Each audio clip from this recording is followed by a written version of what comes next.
안녕하세요. 시민참견 손문선입니다. 반갑습니다. 정영입니다. 예, 낙선한 권태홍입니다. 반갑습니다. 반갑습니다. 얼마 전에 끝났죠. 제12대 총선. 오늘은 낙선한 후보 얘기를 한번 들어보도록 하겠습니다. 우리 타 방송에서는 당선자 얘기를 주로 많이 듣는데 오늘은 낙선한 후보를 모셨습니다. 당선자도 왔었나요? 타방송. 타방송에서. 네네. 더불어민주당 텃밭에서 정의당 후보로 익산을 지역구에 출마한 권태홍 사무총장 모셨습니다. 안녕하십니까? 네, 안녕하세요. 네, 반갑습니다. 반갑습니다. 먼저 장기간 동안 선거 치르시느라고 고생하셨는데요. 네. 예, 선거 끝나고 바쁘신 것 같은데 요즘 어떻게 지내시나요?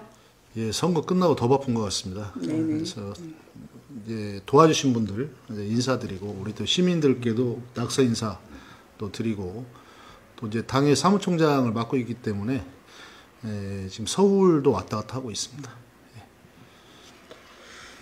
총선 2번, 도지사 선거 1번, 3번 선거 출마하셨잖아요. 그렇죠. 2016년, 2018년, 이번 이번 2022년. 투표 결과 만족하시지는 않겠지만 어떻게 생각하세요?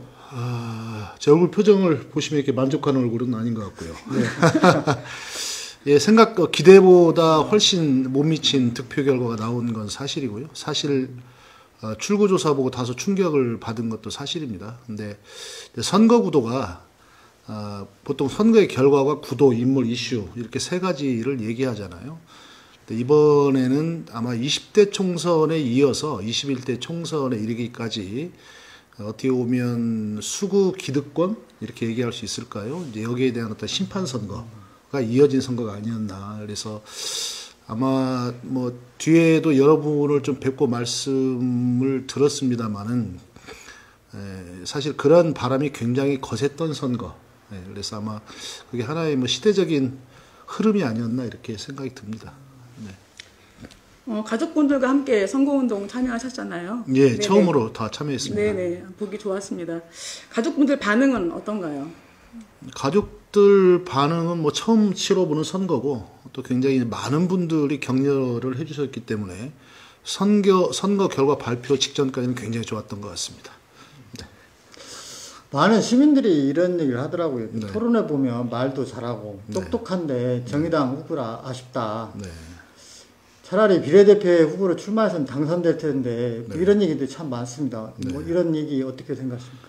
뭐 그것 때문에 매일 혼났는데요. 선거 출마해서 비례 출마 안 했다고. 근데 제가 이제 사무총장을 지금 현재 5기 중에 세 번을 맡았어요. 그러다 보니까 선거 전략도 제가 수립을 하고 제가 나중에는 이렇게 쭉 말씀드리다가 꾀를 낸 게 어머니가 밥상 차려놓고 마시는 거 먼저 드시는 거 본 일이 있냐고 이렇게 말씀을 드렸어요. 사실 뭐 그런 심정이었고 두 번째로는 이제 정의당 입장에서는 지역구에서 노회찬 심상정 이후에 새로운 어떤 당선 사례를 만드는 게 굉장히 큰 숙제였기 때문에 오히려 그 큰 숙제를 하는 게 의미가 있겠다 이런 생각을 들었습니다.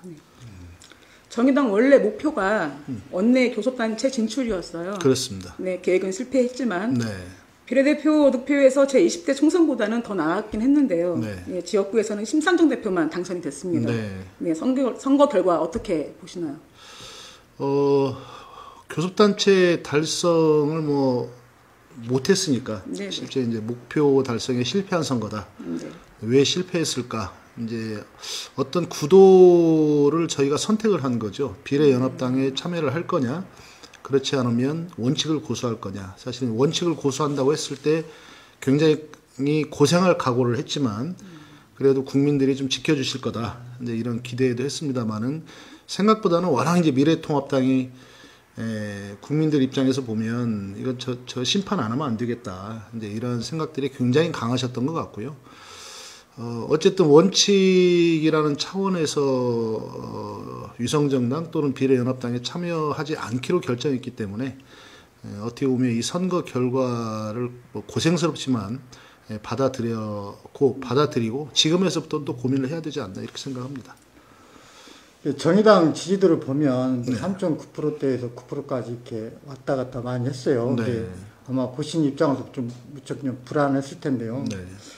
더불어민주당 평가에 따라서 정의당 지지도가 많이 왔다 갔다 하는 것 같습니다. 변화도 네. 많고요. 네.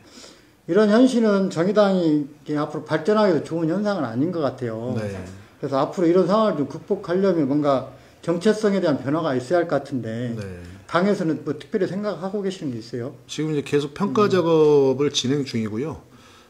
결국 대한민국에서 양당 중심의 그 독점적인 정치 구도, 이제 이 큰 구도에서 새로운 변화를 이끌어내는 게 얼마나 어려운가 이런 것들을 보여주는 사례이기도 하지만 양당 중심의 정치가 국민들에게 충분히 만족스럽다면 이런 도전이 사실 의미가 없겠죠. 근데 앞으로 이제 특히 경제 문제가 굉장히 중요할 텐데 이제 코로나 경제, 이를테면 불평등이 굉장히 심각한 상황, 또 기후 위기가 전 세계적인 경제 이슈가 된 상황, 코로나 이후에 누구도 예측 못하는 새로운 어떤 경제 상황에서 이런 경제 시스템, 경제 관념 이런 것들부터 바뀌어지는 아마 새로운 상상력이 필요할 거다.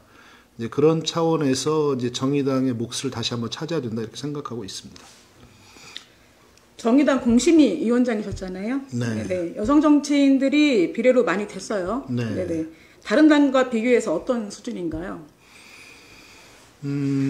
정확히 말씀드리면 이제 공직 후보 자격 심사위원회, 그래서 네. 이제 후보 심사위원회로 이제 약칭을 합니다만은 거기 위원장이었고 모든 후보에 대한 심사를 맡아서 이제 후보의 적격성 여부를 판단을 했습니다.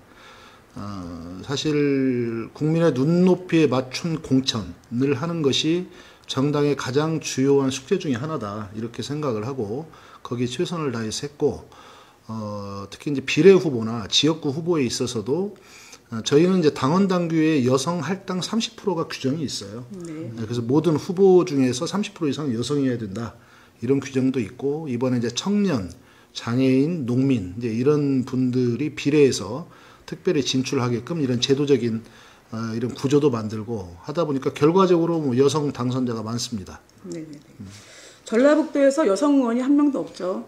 네, 이번에 당선자가 국회의원. 예, 국회의원 네, 네, 네, 당선자가 네. 없죠. 이런 현상 어떻게 지금 보고 계시나요?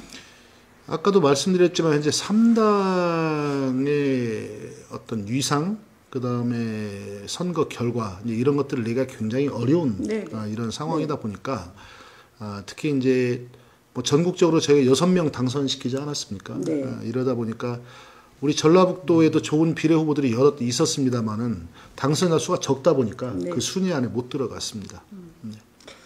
코로나19 때문에 좀 인지도가 좀 떨어진 분들은 선거운동하기가 참 힘들었을 것 같아요. 힘들었어요. 대면 선거도 어려웠고 그래도 좀 뛰어다니면서 많은 얘기를 들으셨을 것 같은데 네. 익산 다들 만나면 힘들다고 얘기하시잖아요. 네. 네. 우리 그 후보로 참여를 하면서 느꼈던 익산 상황 어느 정도 심각하다고 보시고 계십니까? 아니 뭐 펑펑 우시는 분도 계셨고요. 실제로 이제 원래 힘들었는데 이 코로나가 닥치면서 사실은 소득 자체가 절반 이하로 줄어들어서 더 이상 견디기가 매우 어려운 벼랑 끝에 선 분들이 굉장히 많았어요. 그래서 하다못해 이제 회사 택시 같은 경우에는 지금 월급이 한 50만 원 이하로 떨어지고 있고 여행업, 그 다음에 뭐 행사, 그 다음에 학교를 상대로 이제 납품하는 뭐 이런 급식. 농민 급식 이런 경우에 수입이 다 0이 된 이런 상황이고 비정규직 또 그 일용직들 이런 분들도 특수고용 노동자들 이런 분들도 수입이 급감하고 있어서 이후에 이런 분들의 삶을 최소한 어떻게 지탱하면서 적어도 이런 경제 구조가 새로운 관점에서 최저선을 지켜갈 수 있을까 이런 게 큰 숙제라고 느꼈습니다. 그나마 익산에 대해서는 소멸도시다 이런 진단들이 상당히 내려지고 있는 상황에서 2중, 3중의 도전 앞에 서 있다. 과연 여기에 대해서 정치권이 숙제를 낼 수 있을 거냐 이런 질문이 특히 전북 익산에 굉장히 크다 이렇게 생각을 합니다. 네. 익산에서 이런 이야기가 지금 나오고 있는데요. 네. 중앙당 사무총장이시니까 네. 서울 가실 것이다. 이런 이야기가 나오고 있는데 익산에서 어떻게 정치 계속 하실 계획이신가요? 어떻게 보십니까? 듣고 싶습니다. 생각을. 저도 그런 얘기 많이 들었어요. 근데 네. 그러세요? 근데 지금까지 사는 거 보면 안 갈 것 같고요. 계속 지금 정치를 하실 것 같은데. 어떻게 보십니까? 저도 반반이에요. 저는 약속을 했습니다. 2016년 20대 총선에 출마하면서 익산에 뿌리를 내리고 정치하겠다 그런 약속을 드렸고 네. 저는 약속은 지킵니다. 네. 네, 어쨌든 계속 지역에 좀 믿음이 되시면서 믿음이 너무 부족하신가요? 이거 아닙니다. 해주시기 믿어보겠습니다. 바라고요. 네. 네. 더불어민주당 열풍이 좀 계속 갈 것 같아요. 앞으로 계속 갈 것 같은데 또 더불어민주당이 어렵다고 해도 지역구에서 정의당이 당선되기는 좀 무척 힘든 조건이라고 생각을 하고 있습니다. 그러면 앞으로 또 출마를 하실 거 아닙니까? 당선을 목표로 뛸 것 같은데 뭔가 특별한 대책이 있어요? 아까도 말씀드렸지만 지금 결국에 이제 전국 전체도 그렇고 익산은 거기에 이제 훨씬 더 2배, 3배의 숙제이긴 합니다만은 아까 세 가지의 경제 위기가 중첩돼 있어요.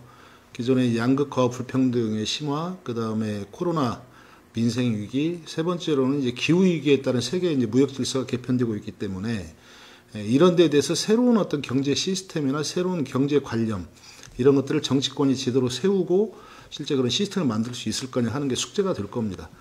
20대 총선에서부터 그 기존의 수구 기득권 세력을 심판하자라는 어떤 이런 흐름이 강력하게 나온 거고 21대 총선에도 강력하게 나오긴 했지만 현재는 새로운 상상력이 필요한 이런 시기이기 때문에 단순히 현재의 구도가 그대로 갈 거다 이렇게 보지는 않습니다. 오히려 이런 어려운 점들 또 새로운 어떤 경제 시스템을 누가 상상력 있게 제기하고 실제 거기에 대한 국민적 신뢰를 얻느냐 하는 거에 따라서 얼마든지 달라질 수 있고 실제 그런 차원의 정의당의 존재 의미가 있다 이렇게 보고 있습니다. 제가 추가로 하나 더 물어볼게요. 네.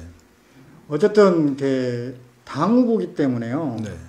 중앙당이 국민들한테 좀 많은 지지를 받는 게 중요할 것 같고요. 그렇습니다. 네. 두 번째로는 지역구에 계시는 후보들이 주민들과 함께 스킨십을 좀 높여야 할 것 같은데요. 앞으로 그런 계획은 또 있어요? 스킨십은 많이 이게 주민들 얘기도 듣고 활동도 같이 하고 대면 접촉. 네, 앞으로 그렇죠. 그렇게 말씀해 주시죠. 주민들하고 같이 좀 삶을 같이 하려고 하는 노력들이 계획들이 있어야 하잖아요. 그렇습니다. 굉장히 중요한 말씀이고요. 아까 이제 중앙당에 대한 지지도 여부는 사실은 그게 어떻게 보면 지역 차원에서 보면 후보 차원에서 보면 그 선거 구도가 되겠죠. 아까 말씀드린 그런 경제적인 새로운 상상력을 실현할 수 있는 정책 능력이나 국민적인 통합 능력이 있을 거냐 하는 게 중앙당의 역할이라고 본다면 지역구 후보 입장에서 보면 우선 당장에 지켜야 될 분들이 계시잖아요. 그렇죠. 이제 그런 분들 곁에서 그런 어려운 점들을 풀어가면서 익산의 조건과 특성에 맞는 이런 대책들을 중장기적으로 세워나갈 수 있는 이런 비전을 세워나갈 거냐 하는 문제가 있겠죠. 어쨌든 앞으로 기대를 하겠습니다. 네네네. 제가 좀 번외로 하나만 더 질문을 드리겠지. 원내 교섭단체도 안 됐어요, 네. 그런 상황에서 중앙당이 얼마나 파워를 낼 수 있는가. 지금 말씀하시는 그 대책이나 대안 가지고 네. 실질적으로 언론이나 이런 데 또 시민들에게 조명을 받을 것이냐. 이거 상당히 중요한 거죠. 그렇죠. 예, 그래서 지금 뭐 의석이 매우 작고 이제 민주당 의석이 180석이기 때문에 물론 뭐 오늘 한 명 또 왔다 갔다 한다고 하긴 합니다만은 국회에서 민주당이 정의당에 이제 아쉬울 일은 별로 없을 겁니다. 근데 오히려 앞으로 중요한 건 아까 제가 여러 번 말씀드리지만 이 코로나 민생 위기가 IMF보다 금융위기보다 훨씬 더 어려운 위기예요. 왜냐하면 예전에는 금융 쪽의 위기였지만 이번에는 실물 경제의 위기고 전 세계적으로 똑같은 실물 경제가 사실은 새로운 어떤 도전을 받고 있는 이제 그런 시기이기 때문에 제가 볼 때는 새로운 상상력의 문제는 이해관계에 얼마나 덜 매이느냐의 문제라고 보여집니다. 다시 말해서 경제적인 상상력이 있다 하더라도 그걸 정책적으로 실현하는 것은 굉장히 많은 갈등과 표가 떨어질 수 있다라는 그런 비용을 감수해야 되는 거예요. 과연 비용과 그런 갈등을 누가 더 잘 감수할 수 있는 위치에서 새로운 상상력을 정책화시킬 거냐 이런 문제이기 때문에 그것은 지금 당장의 국회 내의 의석 구조와는 또 다른 문제라고 생각이 듭니다. 그래서 굉장히 많은 어떤 전문가들, 시민사회 그리고 실제 국민들과의 소통을 통해서 어떻게 보면 국민들이 굉장히 어려워하는 이런 요청도 저는 할 수 있어야 된다고 봅니다. 익산 시민들에게 마지막으로 하고 싶은 말씀 있으시면 마지막으로 발언해 주시죠. 네. 다음 선거에는 미안해하지 마시고요. 준비된 사람 꼭 좀 뽑아주십시오. 그 익산 시민들에게 하이탈 같은 웃음을 꼭 만들어드리고 싶다라는 이런 공약 한번 지켜보고 싶습니다. 고맙습니다. 바쁘신데 이렇게 나와주셔서 진심으로 감사드리고요. 여러 말씀 잘 들었습니다. 이상으로 시민참전 방송을 마치도록 하겠습니다. 감사합니다. 감사합니다. 네. 감사합니다. 너무 짧게 고맙습니다. 끝난 거 아니에요? 괜찮아요. 괜찮아요.